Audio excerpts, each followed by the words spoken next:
Perfect segue right there because I wanted to get into Zeke Elliott. He's my personal number one overall pick in fantasy. He's been nothing but dominant whenever he's on the field. Led the league in rushing 2 out of his 3 seasons, the only 2 full seasons he's had. The floor is as firm as can be, and last year they seemed to really start tapping into those underrated receiving skills. I loved him as a pass blocker always, and they finally started getting him the ball in the passing game. 77 receptions. So I think they discredit Zeke's ceiling as well.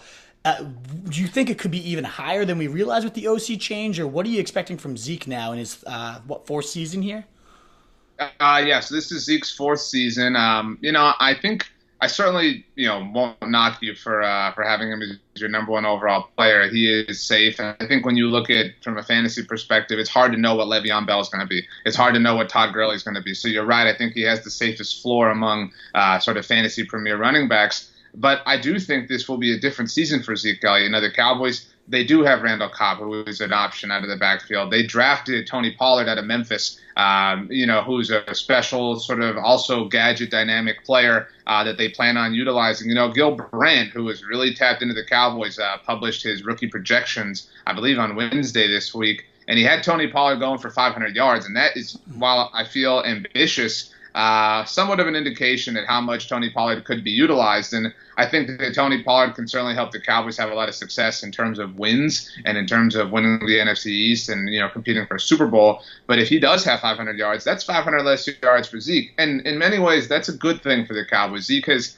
been the pinnacle of health for the Cowboys, certainly in his time. You mentioned he obviously missed time 2 years ago thanks to the 6-game suspension. But he is somebody who you want to monitor, and he is somebody who you want to keep fresh down the stretch. And he is somebody who, if you can get somebody there to supplement his big carries, I think it's a good idea from an overall football perspective. My only caution would be the Tony Pollard factor, but I would still roll the dice on that versus a Todd Gurley or Le'Veon Bell, given those question marks. Yeah, would you take him, do you think, over, let's say, the other guys often weighed up there are Alvin Kamara, Christian McCaffrey, especially in your PPR format. Those are and obviously Saquon Barkley, too, in the division as well. Do you think Zeke, he's still personally for me, I have him up there, but would you, as a Cowboys fan, take him up there, too?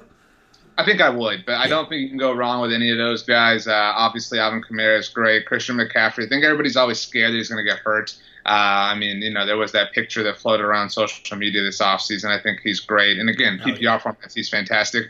I personally am always spooked by Saquon, just given the Eli factor, and just you never know how that's going to work out. Although my cousin took him ahead of me last year, right before I picked, and I ended up with Leonard Fournette, and I felt like a winner. I have kind of turned on Saquon just thanks to that experience.